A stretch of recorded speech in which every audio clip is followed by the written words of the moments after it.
Ego sum Gallius proconsule Achaeae. Opa, pessoal, falando em latim aqui no canal do Saião, onde você tem muita explicação sobre Bíblia, filosofia, arqueologia e outras coisas de montão.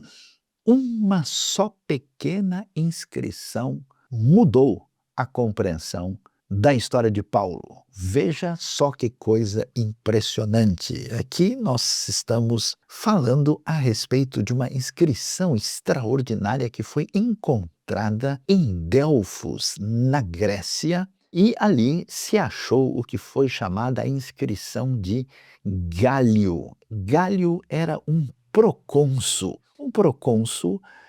que se tornou o governante romano sob a liderança maior do imperador César numa província romana. E essa província é a província chamada da Acaia. Como você sabe, nesse período do primeiro século antes de Cristo, Roma domina todo o Mediterrâneo. A parte mais ocidental do império funciona tudo em latim, mas a parte oriental funciona em grego. E o império era dividido em várias províncias, e naquilo que hoje nós temos a região da Grécia, ao norte estava a Macedônia e ao sul estava a Acaia. E que coisa impressionante a gente vai descobrir quando fala sobre essa realidade da inscrição de galho. E eu aqui sou o galho do momento, né? Não sei se esse galho dá para quebrar o galho, né? Mas eu quero dizer a todos pax vobiscum, ou seja, paz para vocês aqui. Não vou dizer ave César, até porque o César nem está por aqui, e a gente então vai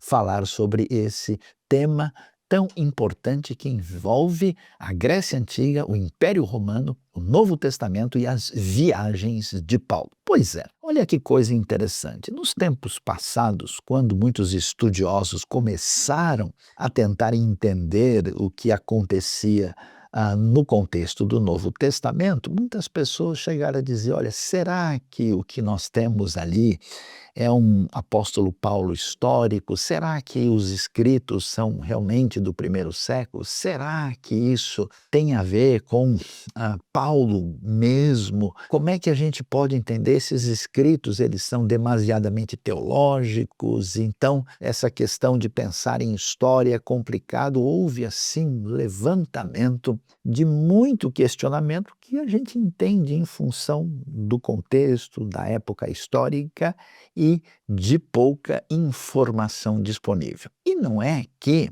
nós tivemos um achado aí no final do século XIX, que foi essa inscrição de Galho. E veja só, estou aqui falando não só de alguém que está teorizando. Eu mesmo fui ao Museu de Delfos, você pode confirmar aí, né, na nossa foto, mostrando a nossa presença ali no museu para ver de perto a famosa inscrição de Galho, procônsul da Acaia. E aí, o que é que nós vamos encontrar nesta inscrição que chama a nossa atenção? Eu faço questão, inclusive, de pedir a sua licença para fazer referência aqui ao texto, né, dessa extraordinária menção. O texto, assim, aparece aí alguns fragmentos, né, que os estudiosos tentam reunir, juntar, e que envolvia uma proclamação feita pelo imperador, no caso o imperador Cláudio, que foi imperador de Roma do ano 41 até o ano 54, e ele traz ali, né, as informações que estão em grego. Os estudiosos tentam ali reconstruir o que está ali difícil de ler. Tiberius Claudius, Caesar Sebastos Germanicus Arquiereus Megistos Demarchicus. E aí ele prossegue e vai fazer referência direta, né, a Nius Gallicon Hophilus mu kai Antipatos te Archaias egraendia tutos sugicuro humas E aí, então, ele menciona o Antípatos tes Achaias, que é exatamente a expressão que significa procônsul da Acaia. Para a gente ter uma ideia do que os estudiosos arqueólogos, linguistas e estudiosos da epigrafia antiga, das inscrições, eles dizem o seguinte, que o resumo da inscrição é Tibério Cláudio César Augusto Germânico investiu com o poder de tribuno que tem, pela 12ª vez, aclamado imperador, da 20ª vez, sexta ocasião, pai da terra mãe, da terra base, por um longo período eu tenho sido bem disposto com respeito à cidade de Delfos, mas agora solicito para a sua prosperidade o que eu tenho sempre guardado, o culto da Físia de Apolo, mas agora é dito que seja destituído dos cidadãos e como Júnio Gálio, meu amigo e procônsul, recentemente relatado a mim, sendo desejoso que Delfos venha manter intacto a sua posição primeira, a fim de que vocês sejam convidados a um povo bem nascido também de outras cidades de Delfos como novos habitantes. A referência envolve a instituição de Gálio como procônsul da Acaia. E isso é no período do imperador Cláudio, que vai terminar o seu período de imperador no ano 54, e a inscrição é confirmada como sendo do ano 52. Alguns podem até sugerir 51, mas os estudiosos dizem de 1º de julho do ano 51 até 1º de julho do ano 52. Então, esta inscrição tão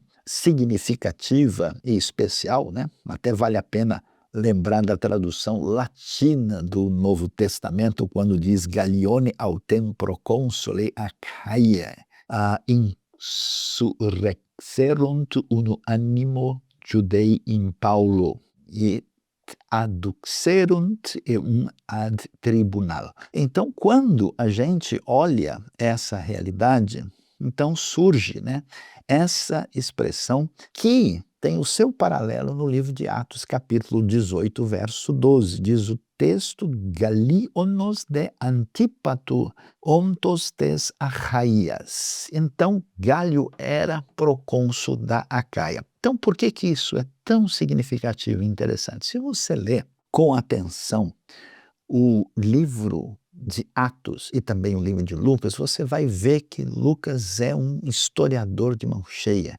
Como ele dá detalhes, ele menciona pessoas conhecidas, menciona os lugares e às vezes até dá para perceber as distâncias pela descrição dele. É muito impressionante. Mas, como a gente sabe, que muitas pessoas olham o texto bíblico com um preconceito e um distanciamento desnecessário, muitas vezes não aplicado a outros textos. Nem sempre muita gente do passado olhou para esses textos com atenção devida. E aqui o que é interessante? A gente olhando para a vida de Paulo e para os detalhes que aparecem, especialmente nas suas famosas viagens missionárias, a dificuldade era saber quando é que isso começou, quando é que terminou, qual é a data exata, será que essa datação é possível, como é que a gente percebe isso? E essa inscrição mudou toda a discussão e o questionamento. Por quê? Porque nós sabemos que um procônsul era denominado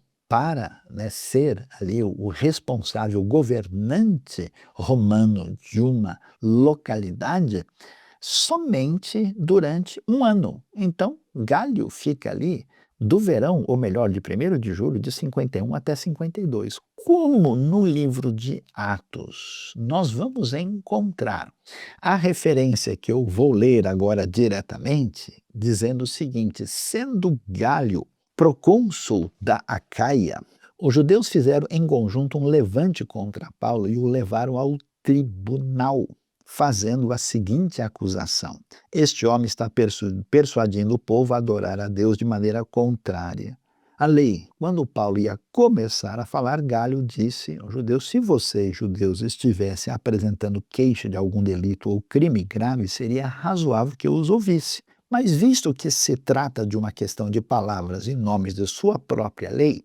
resolvam o problema vocês mesmos, não serei juiz dessas coisas. E mandou expulsá-los do tribunal. Pessoal, veja que coisa impressionante aqui que nós temos.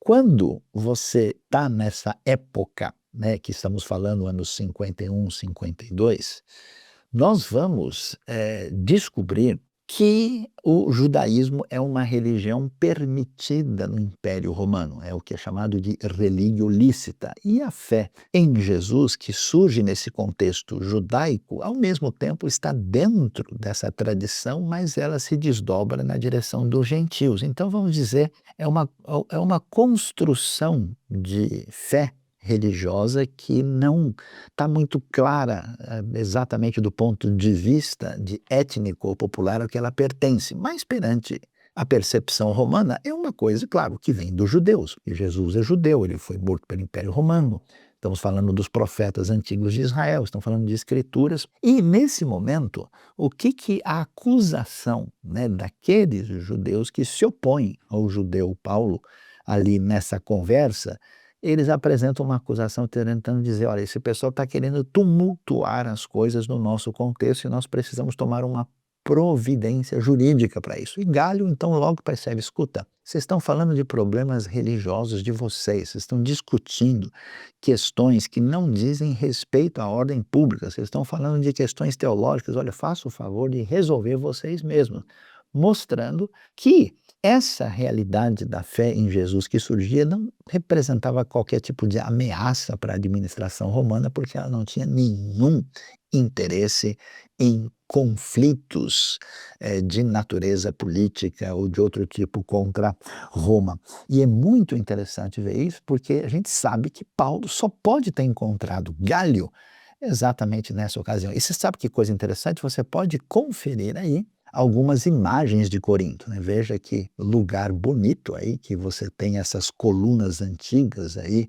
que fazem referência a Apolo, né, do século 6 a.C., e você tem um lugar que é o tribunal que a arqueologia encontrou. Quer dizer, Paulo esteve exatamente nesse tribunal, o que é chamado de Bema, hoje pronunciado na Grécia como Vima, onde ele acabou sendo ali julgado por Galho e não foi condenado pela sua proclamação de fé. Aliás, Corinto é extraordinário, não só como a cidade como um todo, mas você pode ver que outra coisa impressionante que é mencionado no Novo Testamento, tanto em Atos como Romanos, é o nome de Erasto, que você pode ver aí a inscrição encontrada ao chão, que mostra aí o que foi achado nesse lugar. E olha que coisa interessante, ainda aí em Atos capítulo 18, nós vamos encontrar a informação, né, de que Paulo acaba ficando na cidade durante 1 ano e meio. Ele fica ali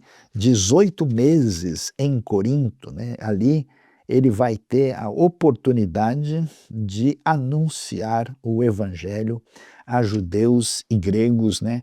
Olhando para o texto, diz aqui o seguinte, verso 9, certa noite o Senhor falou a Paulo em visão, não tenha medo, continue falando e não fique calado, pois estou com você e ninguém vai lhe fazer mal ou feri-lo, porque tem muita gente nesta cidade. Assim Paulo ficou ali durante 1 ano e meio ensinando-lhes a palavra de Deus. E olha que coisa interessante, por causa desse achado arqueológico, dessas linhas que traz informação objetiva em termos de cronologia histórica, e sabendo que Paulo só pode ter encontrado Galho aí entre o ano 51 e 52, e que ele fica 18 meses, ou seja, 1 ano e meio em Corinto, que é a cidade principal, você pode ver o mapa aí da segunda viagem missionária, a gente tem condição de datar com precisão todas as viagens de Paulo e as cartas que são escritas fazendo uma cronologia acertada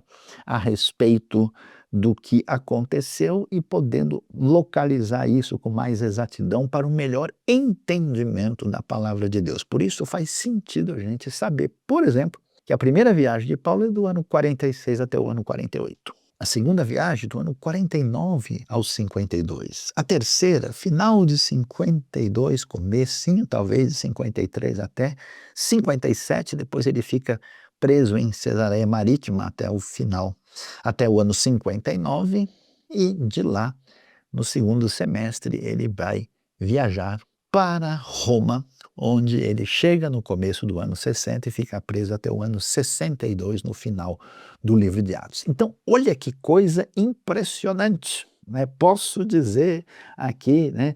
Ego eimi rogalios, ego sum gallium, e dizer para vocês como um pequeno achado arqueológico, uma pequena informação pode trazer todo um desdobramento, uma mudança de compreensão, uma riqueza de possibilidade de melhor entendimento dos textos antigos. Veja que importância tem a arqueologia, ainda mais quando ela conversa com a teologia e faz extraordinário o nosso dia.